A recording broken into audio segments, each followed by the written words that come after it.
Formula One teams usually build the car first and then they build the brand. But Cadillac is doing it a little bit differently. They are building a story, and in modern sport, the story might be just the most important thing. And now it's time. It's time! It's time for Moneyball. Moneyball. Are you familiar with the story of Moneyball?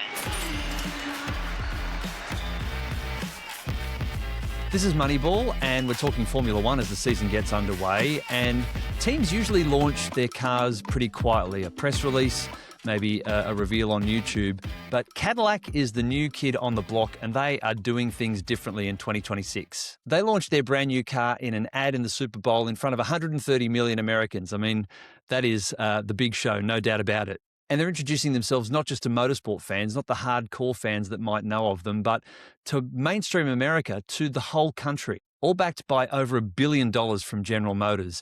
It may just be the most audacious sports team launch in history. Well, Vincenzo Landino runs Business of Speed, a newsletter and podcast covering money, media and marketing shaping Formula One and motorsport. And lately he's been following super closely the fascinating story that's unfolding around how Cadillac is building a brand at the same time as they're launching a Formula One team. Vincenzo, mate, welcome to the show. Yeah, thanks for having me, Scott. And it's a good time of the year, isn't it? So exciting with Formula One back on. It's a busy time of year for sure. I mean, it's like you blink, the season's over, and then you don't even have time to get through holidays and starting the year, and we're already back into what's happening for next season. And this season, like you mentioned at the outset, Cadillac. So there was a lot of stories going into this new season where there really hasn't been an off season because Cadillac, Audi, there was a lot of attention being paid there. New drivers on the grid, new regulations. So a lot of people brand new cars. Everything's so new. So this is going to be a very interesting season. It all starts here in Melbourne with the Australian Grand Prix. And I want to focus in on Cadillac because I know you've done a lot of analysis around how they've entered the grid, including the livery launch alongside the Super Bowl a few weeks ago. They launched the team with a 30-second Super Bowl ad, which costs, $8 to $10 million US. No F1 team has ever done that before. And it was supported by this activation in Times Square, which gets, over 350,000 pedestrians a day. It's crazy. And it's so visual and connecting people in the US who aren't regular motorsport fans, 130 million of them being targeted in that Super Bowl ad alone. What do you reckon the strategy here is? Tell me a bit about how they've done this launch. And do you think the strategy is create fans before they even start racing? You kind of have to. You don't really have much else to go on. But that's also doing a disservice to all of the work that actually is going on behind the scenes that no one sees right this moment because there's no car on track. I mean, right now we've already seen their car on track, but you've got people in factories on 2 continents working diligently to get a car running. Massive feat, right? Like, I'm clapping now for those that are listening because that alone, just the fact that they even got to this point is should be applauded. This is a big deal. They went through a lot to even get here. You had the whole Andretti situation. We had Mario Andretti on our podcast, on my podcast, and he couldn't praise the people behind the project enough. That was my biggest takeaway from that part of the conversation with him, and really that alone is enough. But like you said, you have to build a fan base, right? You need to make money. You need sponsors. You need people buying your merch. You need eyeballs. And ultimately, if for anybody that was following along at the time when the whole Andretti situation was coming along and the other teams didn't want them to join the grid because of the dilution factor. And at the time, the Concord agreement that was signed at Formula One, the anti-dilution fee was about $200 million.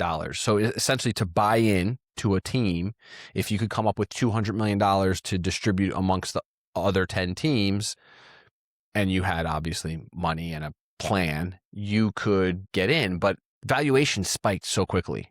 Now you've got every team is worth at least $2 billion US dollars.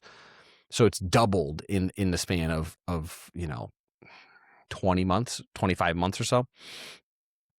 Cadillac had to come up with a bigger fee, so they came up and forked over $400 million double the Concord agreement fee.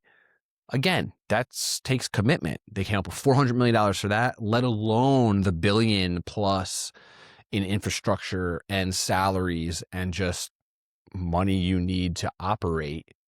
They came up with that. So what does that tell you, mate? Is that because they see this as an incredible marketing platform for their business? I mean, that's got to be the reason why they're in it, right? I mean, you wouldn't do something if it's not going to serve a purpose, right? And I think the purpose this serves is a marketing platform. But TWG as a whole has other properties as well in Formula E and Formula One. So they're involved heavily in motorsport. They see it as an opportunity to grow the investment as an asset like you would an NFL team, right? NFL teams, you buy a team, you invest in facilities, you invest in you build the brand. The team is worth, double, triple. As the league grows, teams are worth more, and now you have this really valuable asset.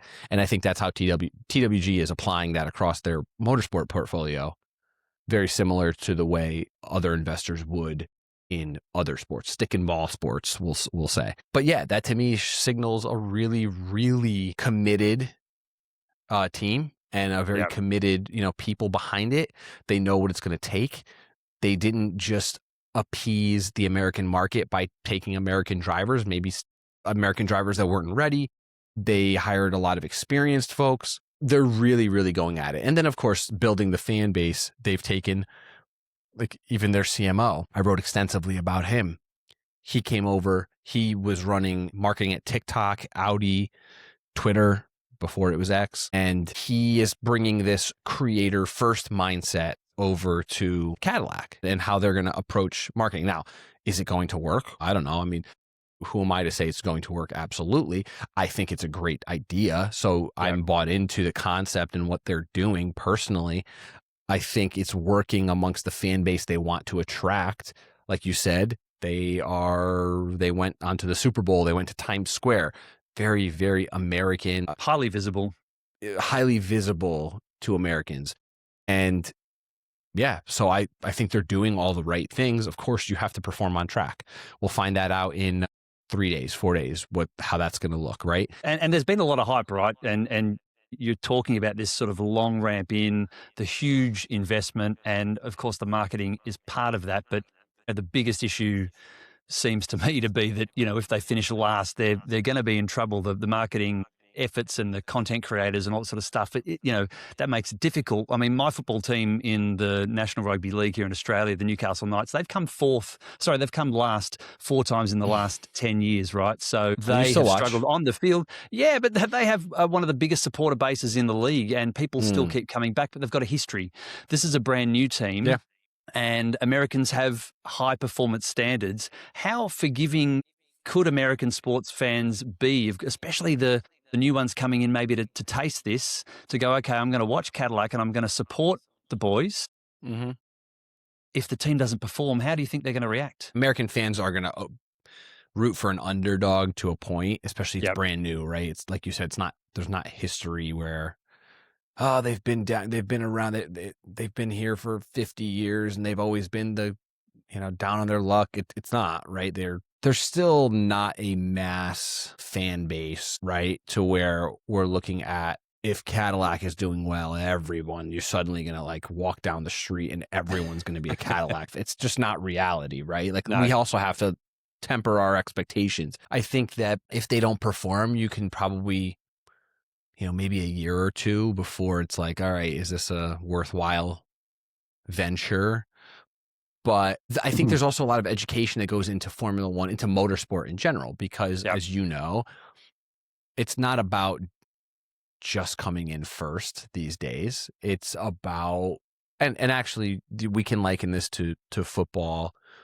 I'm not sure if rugby, they do relegation like they do in football, but you basically have to stay out of the bottom 3, right? Let's take the EPL. You have to stay out of the bottom 3 and you remain in the top tier league or whatever league you're in, but the top tier league in the EPL, you can keep collecting the money from the league, which is what you need to essentially grow and buy new players, buy better players, and grow.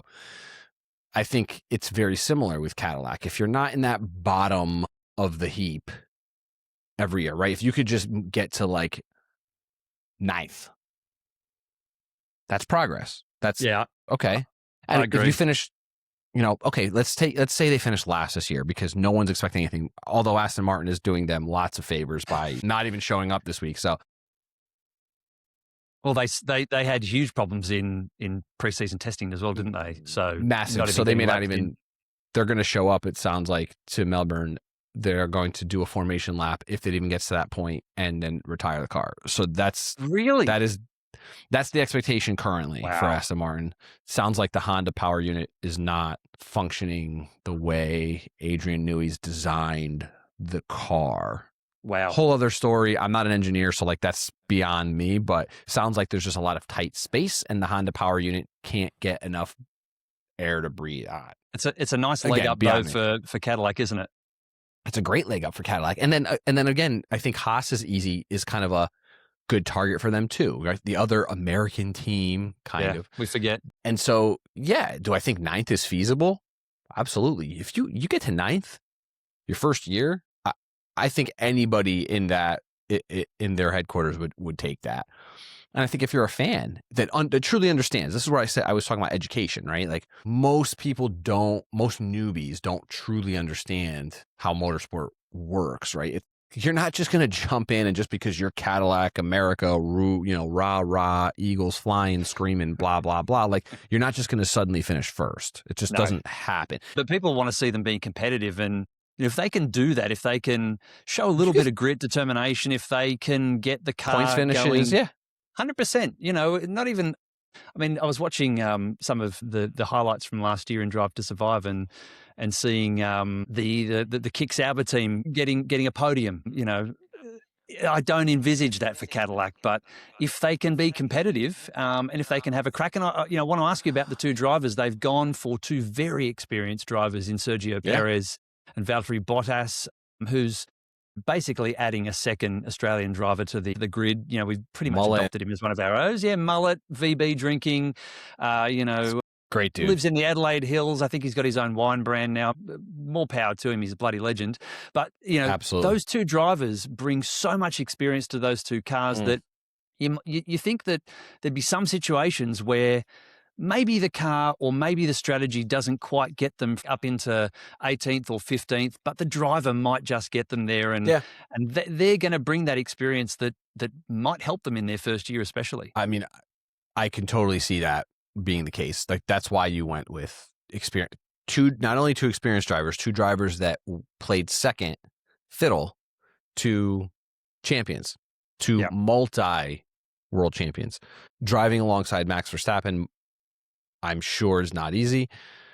Well, we know for a fact it isn't easy. We know for a fact it's not. And driving alongside Lewis Hamilton especially at the time Bottas was not easy. That's a mentality. He held his own.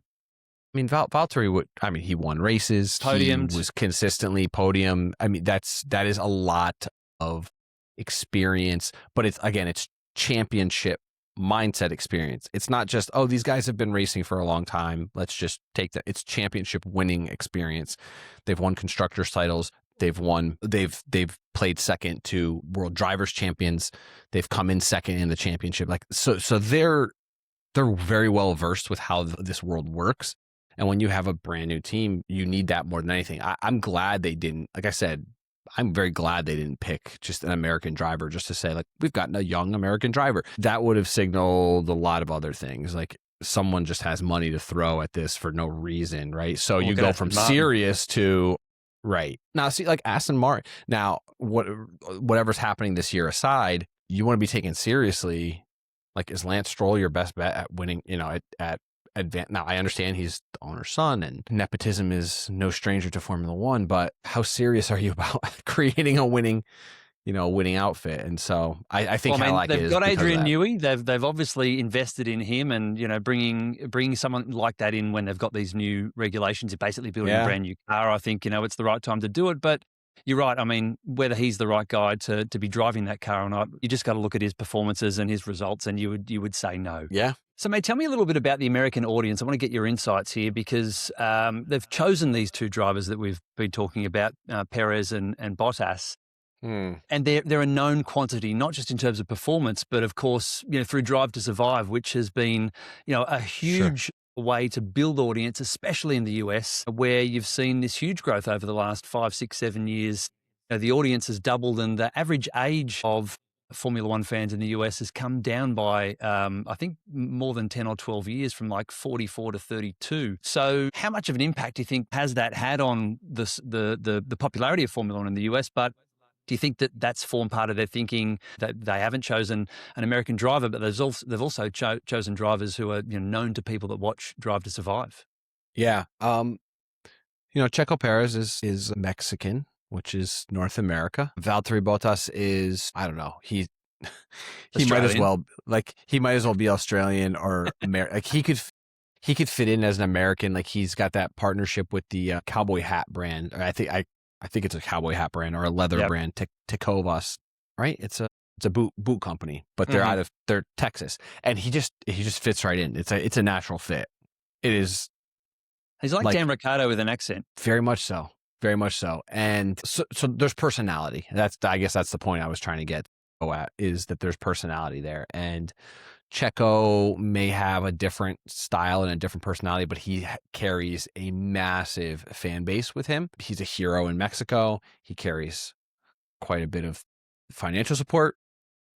Can you tell me a bit about that? Because I know the team's already got brands like Telcel and Claro. I know Telcel is like a Central American telco. I don't know about Claro, but tell me a bit about that brand strategy, especially around Checo and that Mexican audience as well, because it really expands the footprint of what this team could be. So Carlos Slim has been a supporter of Checo since he was younger, and he essentially carries with him a built-in financial backing anywhere he goes, which is huge. And that's why you see those brands, the Claro and the Telcel. That's why you see those, because of Carlos Slim. Those are Checo brands. And there's other brands around the paddock that are very similar, right? Where you know who or why they're tied to certain drivers. Nicky Latifi had his sponsorship. Lavazza was on the Williams car. Sofina was on the Williams car. That was Nicky Latifi. You have just, other brands that you see with other drivers. Santander was a very, very Carlos Sainz coded brand. Spanish Bank. Yep. For those that don't know. Yep. Yeah, Spanish Bank. They left Ferrari as soon as Carlos left Ferrari. It's like, so you see things like that. And so that's, if we're talking about Checo, that's why you see those brands there.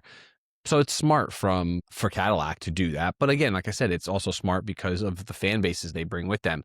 Yeah. And what you said was really interesting, because people know those guys probably more so because of Drive to Survive. And again, I'm talking about the very specific audience. I'm not talking to the motorsport person who's followed F1. You knew Bottas, you knew Perez, but for the fan, the casual fan, you may not even know who Esteban Ocon is, or you may not know who Hülkenberg is. You may not know some of these other drivers, Ali Behrman, but you know Bottas, you know Checo Perez. And I think that does go a long way. I don't know if that was necessarily the number one reason to be selected, but I think they're available. They're good. Available, good. Again, the experience, but also age factors in, because if they do want to move on to an American driver, Colton Herta, and he moves on from the Formula 2 and he does well there, they're old. These two are old enough to say, like, we're not going to renew a contract. You're 35 I agree. years old. And it'd be impossible to put Colton in the first year of this team. I just think the pressure would be great. I mean, look at, I've just forgotten his first name, Mick Doohan's son. Jack Doohan, who raced last year for Alpine. He lasted 6 races. He crashed 3 times. Could you imagine if the same thing happened with And he was Cadillac? getting death threats. I mean, he was getting death threats. So it's too much pressure. So I think this is a great decision by the team, and it's worked really well. And I think this, having worked in sports sponsorship and knowing what the power that these brands, especially like, American and Central American brands, bring to this team, is that they can help to sell the story, right? So, you talked about Santander and Carlos Sainz. I think there's that cultural connection, which is there, and it can be marketed back to the country and to the home countries in a way that maybe, other brands, other global brands that just don't connect in the same way. So I think there's some some really big opportunity there to sort of build the brand and to create that connection amongst more casual fans across the Americas for this Yeah. new team, which is super exciting. You talked at the start about the amount of money that Cadillac and GM is putting into this project. It's well over $1 billion. And we've talked already about the brand narrative and the launch through the Super Bowl and Times Square. How much of this is a marketing strategy designed as a race team? Of course, it's about the organisation around wanting to achieve and grow the sporting side of the business. Of course, like no doubt, you wouldn't get into it if you didn't want to win. But can you tell me a little bit more about what you know about GM and the sort of the marketing side of this? What are they hoping to get out of it?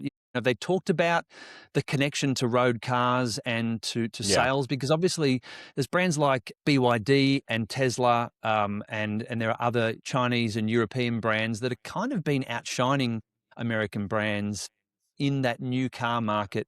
And especially as we've gone through this like electric kind of escalation over the last 5 years, it's been hard for GM and Ford and others to really kind of keep up. And I think that's starting to change. But, what do you know about their strategies and how they want to lever Formula One into commercial growth in the US? Yeah, I don't know if it's necessarily US or if it's a global brand play. You have over 1.5 billion viewers of Formula One globally. That's a big reason to be part of a global series, obviously. Yep.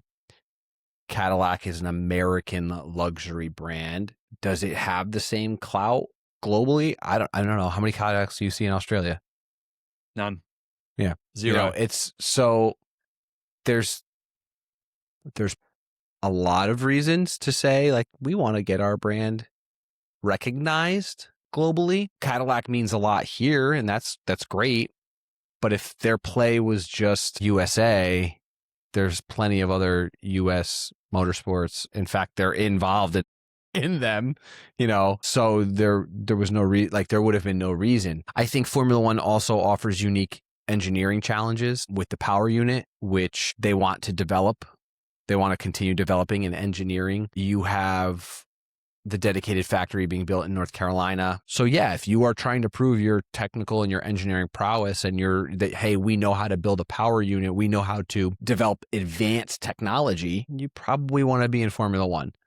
That's not to say you can't do it in other series, but Formula One is still seen as the pinnacle. And other brands have seen a bump in sales. I know that Lawrence Stroll, he came out and said specifically the car they used as a safety car, I forgot what it was, the Vantage, whatever. They sold out of the however many they made. They made 300 and they were oversold or they were oversubscribed essentially. And, so there's still that appeal. Oh, you're involved in Formula One. Like there's that level of cachet to say we're a Formula One brand. So yeah, I think there's a lot of that kind of stuff that's happening. We won't see their power units for a couple years. Yeah. But I think that's they're also running Ferrari units to start with, aren't they? They're running Ferrari units, which may be looking pretty promising, but that gives them time to build and focus on building the brand, building, a winning strategy on track and, just building just a little bit team, of, right? Like betting in the team, I think, is so important. Building some stability. 100%.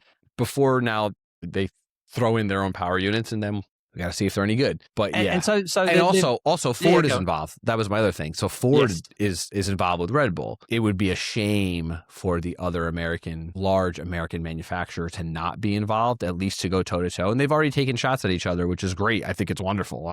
Keep taking shots at each other. The Cadillac brand already has good pedigree across other motorsports series, and yeah, it's smart all around. So they've put their stake in the ground, and I think they did that by launching really on the world stage, I think, in my mind, with that Super Bowl, that Times Square. I mean, to me, you're American, you tell me, but I think, Super Bowl says we belong here. We belong on the world stage. We're a big team, right?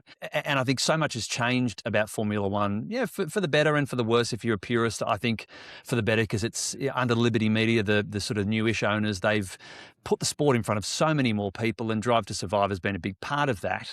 How do Yeah. you think you said at the start, talking about a bit of a content creator first kind of marketing strategy, Mhm. but what do you think that will look like in practice? How will Cadillac communicate with fans and promote their business and their team? What can we expect to see that will be different from some of the other stuff that we've seen from teams, do you think, to date? So I don't know, but I'll take maybe some guesses here. One thing they already did, which I thought was really a nice touch, they had a local artist create the race poster, the race week poster, which has become kind of, and this is probably not something that was a big deal pre-Liberty Media, pre-social media, but now the fans have gotten accustomed to these really cool race posters each week based on wherever they're racing. A So location. So Cadillac decided every race week we're going to go to a local artist to do this for us. Awesome. Very cool. Nice touch. And it's a great way to show that you are willing to play ball. I think we might see more creators around the paddock for Cadillac, more creators creating content for Cadillac. I mean, it's already happened with, like, I know Tommy Hilfiger, one of their sponsors, has been sending out tons and tons of press kits of a lot of the merch. Yeah, right. So to a lot of creators, so they're trying to get at least their sponsors connected with creators. I don't know what it's going to look like in practice at races. We'll find out this week. I mean, we'll see. I know that there's some creators that I communicate with that are headed down there to Australia, and I don't know if they're specifically with Cadillac, but I know they've done some things with Cadillac already. So I'm curious to see where that goes. I think it's endless, how they choose to go about it. They may choose to have creators kind of tell their story during race week or during the race weekend.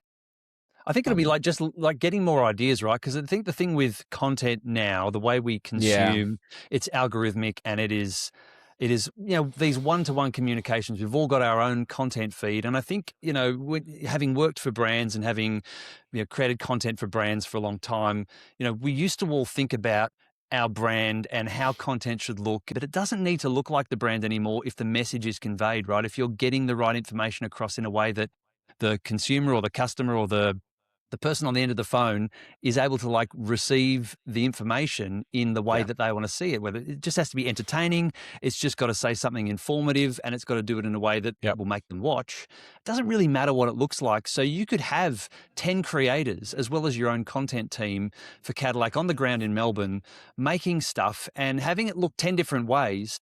But as long as it's interesting and engaging and it's entertaining, that's all that matters. And so I would like to see them lean into that some more. I'd like to see the Australian Grand Prix lean into that some more, and I think they do a bit of that. But showing off more of what it's like at the track, but also outside of the track. Melbourne has so much to offer. It is a great location for a Grand Prix, and the drivers love going there, the teams love going there.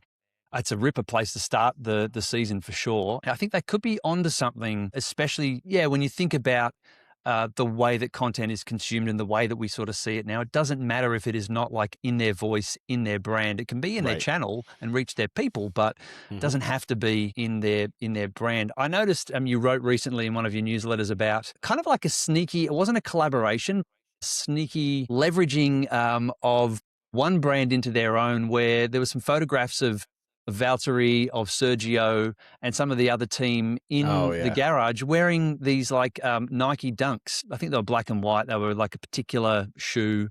I mean, I like my sneakers, but I hadn't heard of a Nike Panda Dunk before. But this wasn't a partnership, but to me, it seemed like maybe they're trying to tap into something culturally and to say, we're American, we're your team. What did you make of that? Well, I thought that maybe there was a partnership coming. I had gotten word that there was something happening, so I thought maybe that was it. It would be cool. It would be great for Nike to be involved. I think, it would be great for Nike to come back to. They never really were in. It would be great for them to be in, and especially with an American team, right?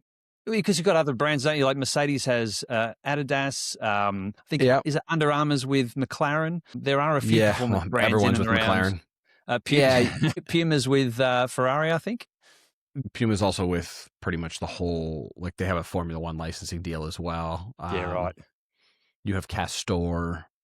Yes. There's a couple other brands as well.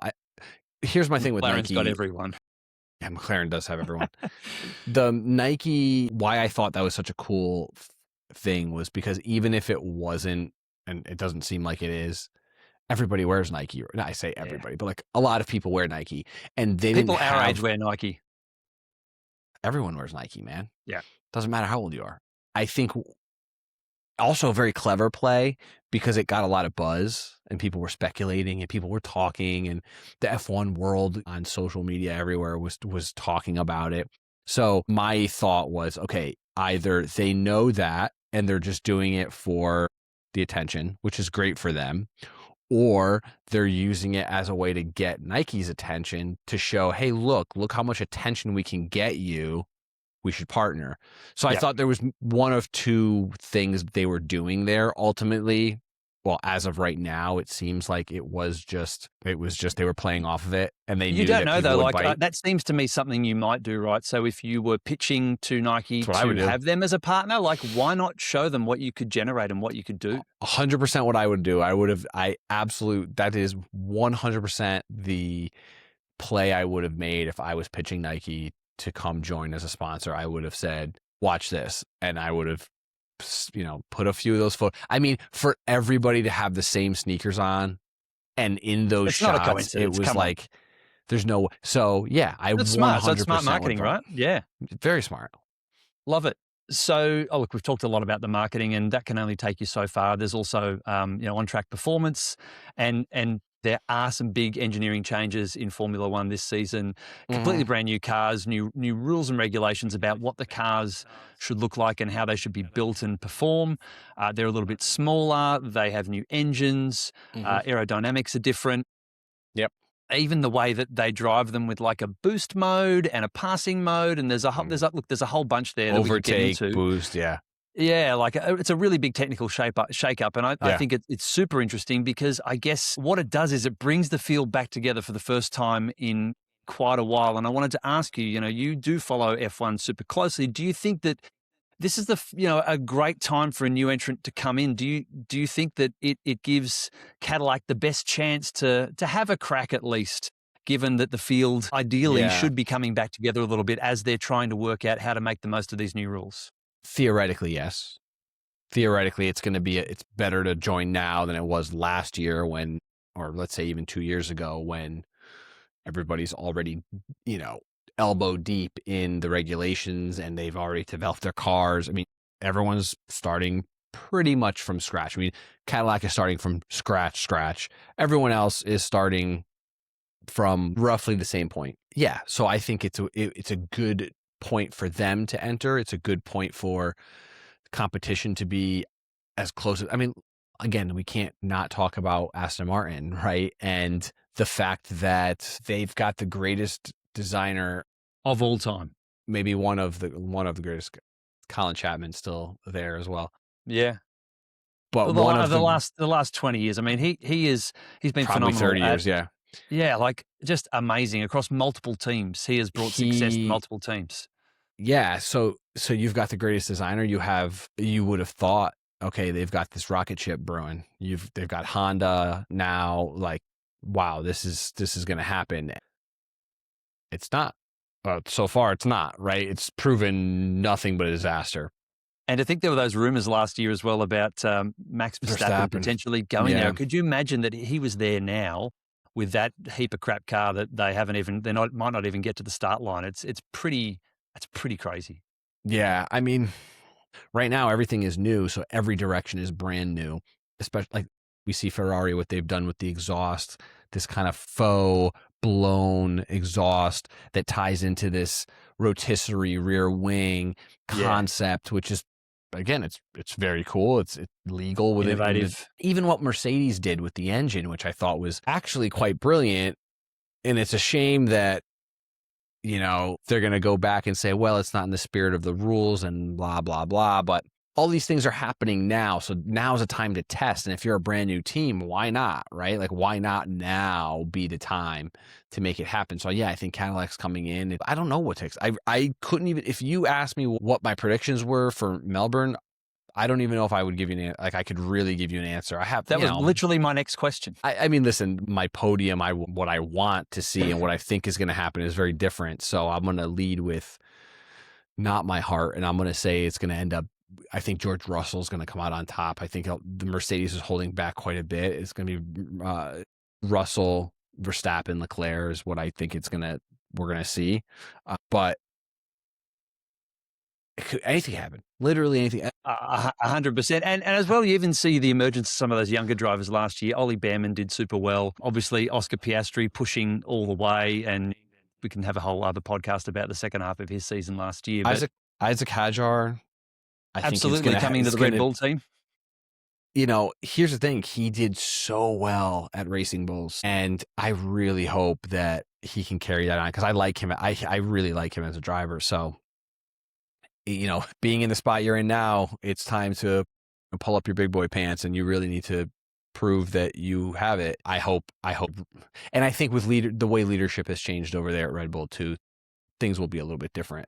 So it's a good time for Hadjar to go into the top team there to graduate into the Red Bull team, and yeah, let's see how they go with these new regulations and see what kind of car they're able to produce, because I don't think we've seen really with any of the teams, we haven't seen the full picture of like how they're really going to go. We won't know until really it comes time to qualify on Saturday in Melbourne at Albert Park. Even at you know, I think even with free practice, I don't even know that we'll really.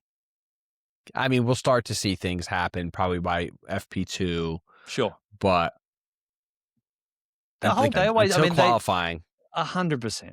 100. You know, that will be when we'll start to see. And then look, Sunday, like you said, anything could happen. You know, weather could be a contributor.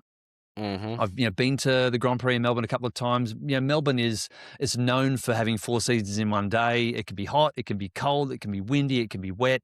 You could probably expect all those things in March. So you know, there's even times, and you see it at other races too, where one part of the track can be wet and the other part of the track can be dry. So it happens. It will have all of those things for us, I think, again this week. I haven't looked at the forecast, but it's exciting times. Before we wrap up, mate, what are you most looking forward to seeing this year? What is your, maybe not a prediction, but just, as a fan, what are you most excited about in season 2026? My heart says I finally want another title in Maranello. You're a Ferrari fan. I mean, you got to say it loud. Through and through. You even pronounce it properly like an Italian. I've heard you do it. It's Italian is my first language, so I hope I can speak it.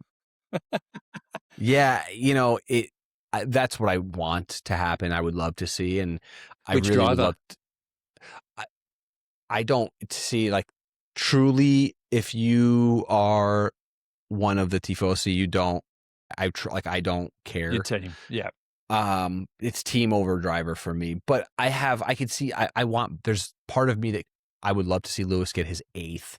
That would be a huge moment, not just for him, but also for the team, right? Like, we gave you this record breaking 8th would be so amazing. And it'd be great just to see him have a good season, right? Because it would be great to see him have a great season. The last couple of years have not been good. Oh, but if I had to pick a driver currently on the grid outside of Fernando Alonso, that's my a favorite driver, it'd be Leclerc. If I had to pick a top 3 on the grid that I really like to follow, it's Alonso, Verstappen, and Leclerc. Those are my so I want to see good competition, but those are the 3 where I'm always like, okay, I'd like to see them do well. And Leclerc's the guy to watch in qualifying. Like, he is probably the best qualifier, in the field. Max as well. Yeah. But, man, yeah, he's with that car that he's got this year, it's looking good, and I can't wait to see him qualify. If he's got a good car, if he has a good car, he's a menace in qualifying. So yeah, I would love to see another championship right now for my boys. But I would love to see how teams progress between now and the end of the season. Like, what is it going? It's going to look very different. What we're seeing now in race 1 to race 24 is going to be very different. So I would love to see how development happens. Like I'm excited to see that again, especially in a new regulation set. I am very excited to see Cadillac and how they do, how things shape up for them. Again, low expectations from my perspective, but I think especially as we get to the first Miami race, then Austin, and then Vegas, what are they going to do? What kind of activations are we going to see? I'm also, F1 just had a massive monster year last year in 25 financially. How are they going to level up? How is the marketing going to level up? In the United States specifically, what is Apple going to do to activate on all that? The Apple deal is, I think, I liked it from day one. I actually speculated Apple was going to make this bid back in 22. I even did speculate $150 million back in 22. I said that. So like, I'm all in on Apple. I'm all in on this and what they're doing, what they're bringing. I think the United States is ripe to have its own product for the series. And that deal starts in 26. That's for this year. It started like a few weeks ago. Officially, yeah. I mean, because we don't have that here. So, like, it's I've been watching your analysis on that with interest because it really does seem like they're building out something so interesting. I know you wrote about some of the races are going to be broadcast by Apple on Netflix and also at theaters, which is crazy. What a great experience! IMAX. So they partnered with IMAX to do only about 50 theaters nationwide, but 5 races will be shown on IMAX. That's pretty cool. They're going to do the Canadian Grand Prix on Netflix as well as Apple in return for having Apple be able to show Drive to Survive. So you can watch Drive to Survive in the US. I don't know if you guys can. So we can watch it on Netflix or Apple TV. Yeah, wow. That's really interesting. I mean, isn't that a shift in, how some of this broadcast stuff has been done? Obviously, I think it was on ESPN before, NBC. It was on ESPN. Yeah, NBC, you got to go way back. But yeah, so that's a big deal for how media rights are handled. This is going to be very, very, especially with streaming, right?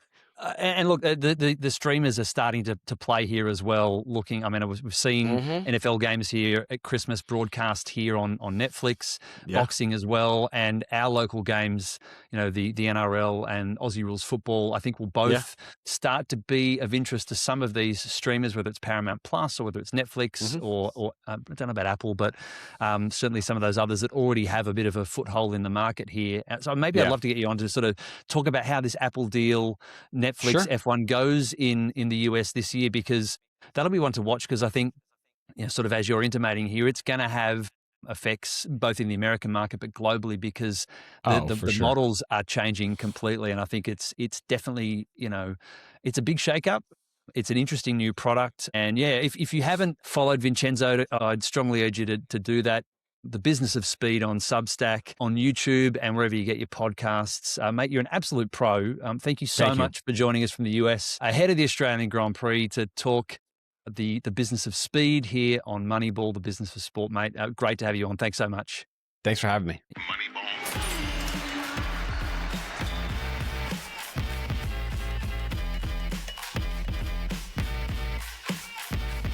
So what do you reckon? Tell me in the comments. I mean, a really interesting story that's unfolding, and incredible really when you think that they haven't raced a lap and yet they've already launched a team during the Super Bowl.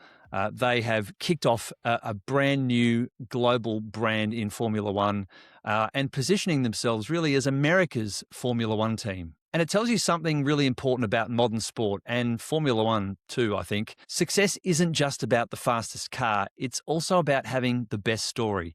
And Cadillac, with their 2 great drivers and the heritage of the Andretti brand and General Motors behind them, have a really good shot at building a big, successful brand and a great story for Formula One in 2026 and beyond. And hopefully they've got a car that eventually stacks up to that great story. I'm Scott Keenan, and this is Moneyball. It's the show about the deals, the decisions, and the dynamics that are shaping modern sport all around us. If you enjoyed this episode, you can subscribe on YouTube or listen anywhere that you get your podcasts. You can follow us for updates as well on Instagram at Moneyball_show. And send in your questions that you might want answered on the show as well. Just email me, askmoneyball.show@gmail.com. That is it for today. And until next time, follow the money.